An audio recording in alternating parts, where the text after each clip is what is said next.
Buenos días, mi nombre es Marisol Fernández y en esta oportunidad vamos a trabajar en este módulo la constitucionalización del derecho de familia. ¿Qué implica la constitucionalización del ordenamiento jurídico? Es la primera pregunta que nos vamos a formular.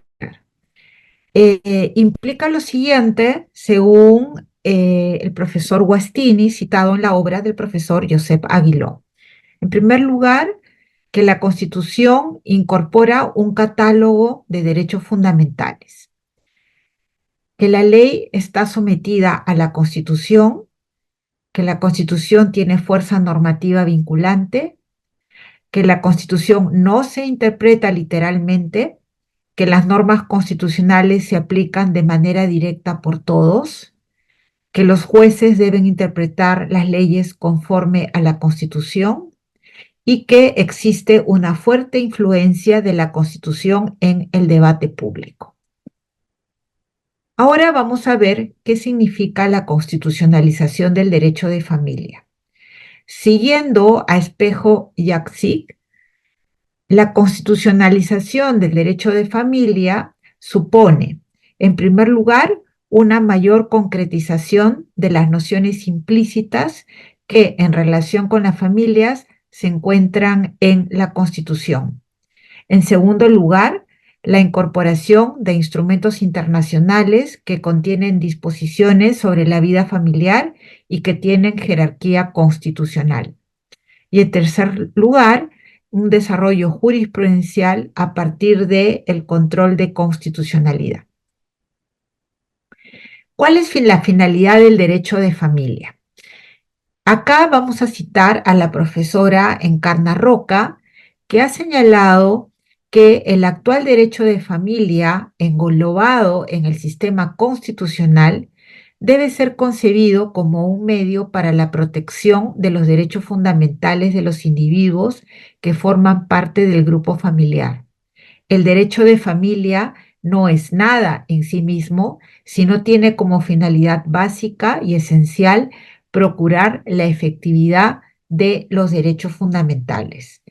Esto considero que se trata de una noción fundamental para entender al actual derecho de familia, al moderno derecho de familia, englobado en un sistema constitucional. La idea central es que la finalidad de esta área del derecho es la de asegurar los derechos fundamentales de los miembros del grupo familiar. Entonces, por ejemplo, si estamos hablando de la filiación nos conecta con un derecho fundamental que es el derecho a la identidad. Este derecho a la identidad, que en realidad es un derecho con múltiples dimensiones y muy amplio, si lo vinculamos al concepto de filiación, ese derecho a la identidad supone el derecho de las personas a conocer cuáles son sus orígenes biológicos, vale decir quiénes son sus progenitores, a llevar el apellido de sus progenitores y a llevar una vida en el marco de un núcleo familiar que constituye un referente de construcción identitaria. Entonces, si uno quiere evaluar cómo está regulado en el país, cómo está regulada en el país la figura de la filiación, y uno tiene que pronunciarse a favor o en contra en el marco del sistema constitucional, uno tendría que identificar si las reglas que están vinculadas al establecimiento de la filiación tienden a asegurar el derecho a la identidad en esas dimensiones que hemos señalado. Entonces, es bien importante cuando uno trabaja en el derecho de familia, vincular las instituciones familiares, vincular los temas familiares con los derechos fundamentales que están en juego. Y las regulaciones de estas instituciones familiares, estos temas familiares, tienen que tender a asegurar, a procurar la efectividad de los derechos fundamentales.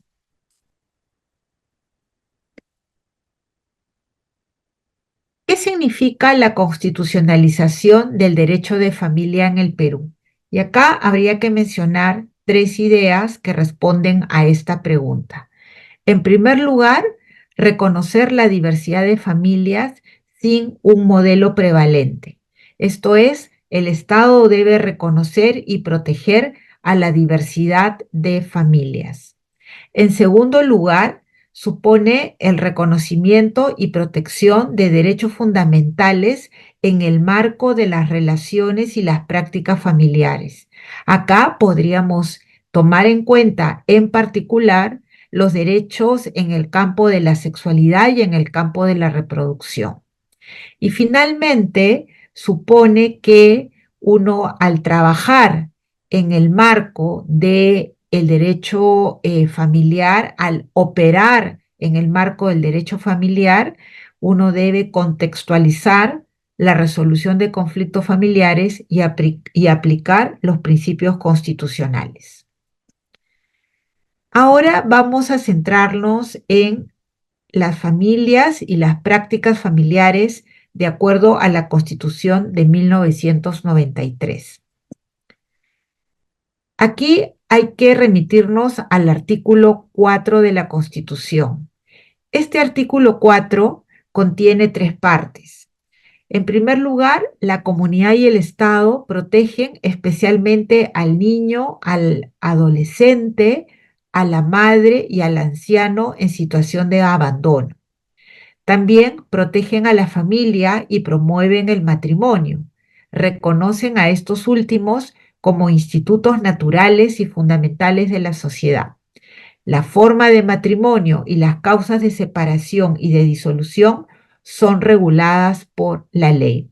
Sobre este artículo 4 constitucional, es necesario enfatizar tres ideas centrales. En primer lugar, que la Constitución no define qué significa una familia. Y eso es una concepción correcta porque como hemos visto, la familia es una institución de carácter histórica que va a ir cambiando a lo largo del tiempo. Entonces, la protección del artículo 4 no es una protección a un modelo específico de familia que esté definido en la Carta del 93, sino es una protección a las diversas formas familiares. Estas formas familiares pueden ser la familia nuclear, pueden ser una familia monoparental, puede ser una familia ensamblada, y aunque nuestro ordenamiento ni nuestra jurisprudencia hacen alusión a otros tipos de familias que no están referidos a vínculos cosanguíneos, a vínculos de sangre, o que no son familias en las que existen lazos jurídicos, socialmente vamos a encontrar que en la práctica, en la realidad, existen otro tipo de vínculos que podrían también con el tiempo ser considerados familias. Y esas nuevas fórmulas familiares que vayan surgiendo y que vayan obteniendo reconocimiento van a merecer también la protección del Estado. La segunda idea que hay que resaltar, que la promoción del matrimonio que establece el artículo 4 no puede afectar la igualdad. Entiéndase que si la Carta del 93 ha establecido que se debe promover el matrimonio, eso no significa que el mecanismo a través del cual se va a promover el matrimonio sea una diferenciación en los derechos, de tal modo que a los casados se les reconozca mayores derechos o un mayor reconocimiento que a quienes no están casados. Y finalmente, es importante también enfatizar la idea de que la regulación de la separación y el divorcio debe hacerse conforme a los derechos fundamentales. Y este es un punto muy importante porque eh, uno contrae matrimonio en realidad bajo una elección de un proyecto o un plan de vida con su pareja. Esto puede ir cambiando en el tiempo. Y esto puede suponer que determinadas parejas en un determinado momento decidan ya no continuar haciendo vida en común y decidan romper, quebrar el vínculo matrimonial. Y el ordenamiento jurídico les debe dar las vías y los mecanismos para que puedan lograr reconducir sus proyectos y planes de vida. Eso sería conforme precisamente a los derechos fundamentales. El artículo 5 de la Constitución es un artículo que regula la unión de hecho. Y acá hay que señalar que la unión de hecho fue reconocida por primera vez en el Perú en la Carta de 1979. Esta unión de hecho está definida en el artículo 5 como la unión estable de un varón y una mujer libres de impedimento matrimonial que forman un hogar de hecho que da lugar a una comunidad de bienes sujeta al régimen de la sociedad de gananciales en cuanto sea aplicable. Aquí nuevamente hay que enfatizar algunas ideas y nos vamos a centrar en que la forma no matrimonial de familia reconocida constitucionalmente es efectivamente la unión de hecho tal como la hemos definido, tal como la hemos recogido del artículo 5. Pero ello no significa que otras formas no puedan ser legalmente reconocidas. ¿Esto qué quiere decir? Que en nuestro país las convivencias de parejas conformadas por personas del mismo sexo o el matrimonio no heterosexual, sino el matrimonio celebrado entre dos varones o entre dos mujeres, no requieren reforma constitucional, sino requieren un abordaje en el Código Civil. Estas formas matrimoniales, tanto el matrimonio señalado en el artículo 4 antes citado y el artículo 5 que se puede leer en la diapositiva, no pueden ser entendidas como las únicas formas familiares. En el caso de la unión de hecho, reiteramos que si bien está reconocida y definida en el artículo 5, eso no puede significar que otras formas de unión no matrimoniales no puedan tener también una cabida en nuestro ordenamiento constitucional. Y lo que estaría pendiente es dictar normas legales para que se pueda reconocer en nuestro ordenamiento. Y finalmente, otra idea para enfatizar es que la unión de hecho tiene una igual protección que el matrimonio. Si bien el Estado promueve el matrimonio, eso no significa o no puede significar una desprotección de las uniones de hecho. Vamos entonces a ver también a las familias en el marco del derecho internacional de los derechos humanos. Y aquí tenemos la observación general número 7 del Comité de Derechos del Niño.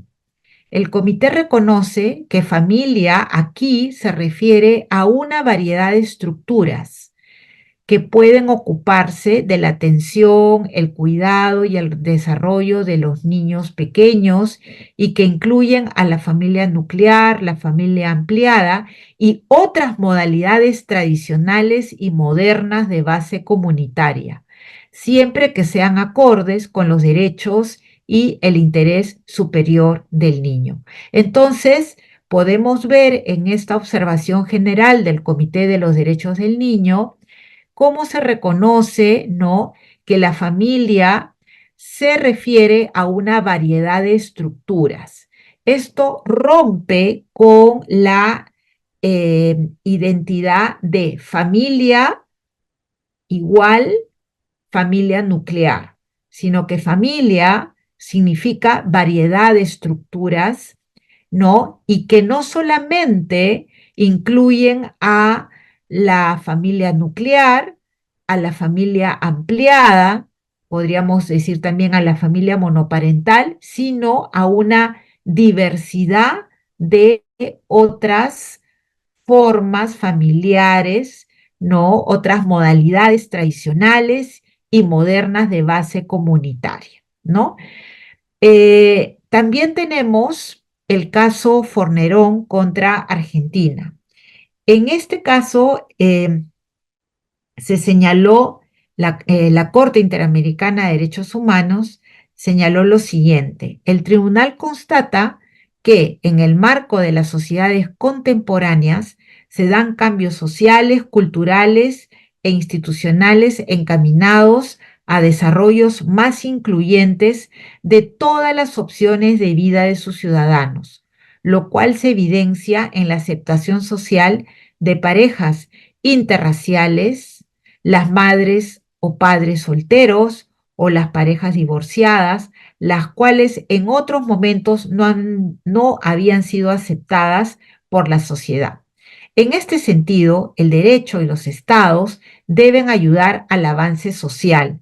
De lo contrario, se corre el grave riesgo de legitimar y consolidar distintas formas de discriminación violatorias de los derechos humanos.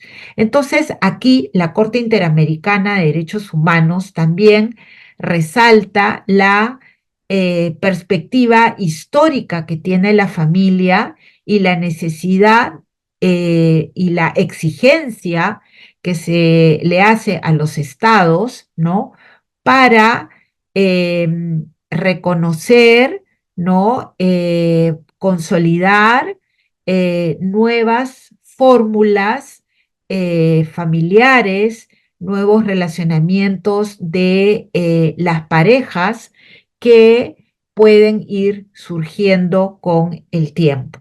Entonces, las familias, en el marco del derecho internacional de los derechos humanos, ¿no?, son reconocidas en su diversidad y no solamente en las fórmulas que están, por ejemplo, escritas en el ordenamiento jurídico peruano o en la jurisprudencia peruana. Finalmente, vamos a aludir a los derechos en el campo de la sexualidad y la reproducción en el marco de las relaciones familiares. Y aquí hay que enfatizar tres ideas que se enmarcan dentro de estos derechos. En primer lugar, enfatizar el derecho a decidir. El derecho a decidir tiene que ver con una superación del débito sexual. El débito sexual fue una práctica que estuvo legitimada décadas atrás en nuestro ordenamiento jurídico, que no le reconocía libertad sexual a las personas, particularmente a las mujeres. Existía la figura del débito sexual en el marco de las relaciones matrimoniales. No se consideraba en el pasado, bajo el Código Penal anterior, que, por ejemplo, que pudiera existir o darse el delito de violación sexual en el marco de una relación sexual matrimonial que no fuera consentida, ¿no? Tenemos también en el marco del derecho a decidir, no solamente el derecho a decidir tener hijos y cuántos hijos tener y el espaciamiento entre esos hijos, sino también el derecho a decidir no tener hijos, ¿no? En segundo lugar, tenemos también un reto para el ordenamiento jurídico peruano, que es el reconocimiento de uniones del mismo sexo, ya sea uniones matrimoniales como uniones no matrimoniales. Reiteramos que en el marco del proceso de constitucionalización del derecho de familia, en la manera como se debe trabajar en el marco de la constitucionalización del derecho de familia, en general de la constitucionalización del derecho, tenemos que reconocer que no tenemos que hacer una modificación de nuestra constitución para dar cabida a las uniones del mismo sexo, ya sea matrimonio igualitario, ya sea matrimonio civil, ya sea convivencia homosexual o lésbica. Esto es un reto y hay una agenda pendiente a nivel legislativo. Y una tercera idea que también constituye un reto porque existe un déficit normativo es todo lo que tiene que ver con el derecho a acceder a técnicas de reproducción asistida. En el Perú solo contamos con una ley general de salud que contiene muy pocas disposiciones que podrían aludir a las técnicas de reproducción asistida, pero requerimos de una normatividad que regule el acceso y el uso de estas técnicas y que además se corresponda con la figura de la filiación. Acá presentamos un conjunto de referencias bibliográficas y finalmente les agradecemos por su atención.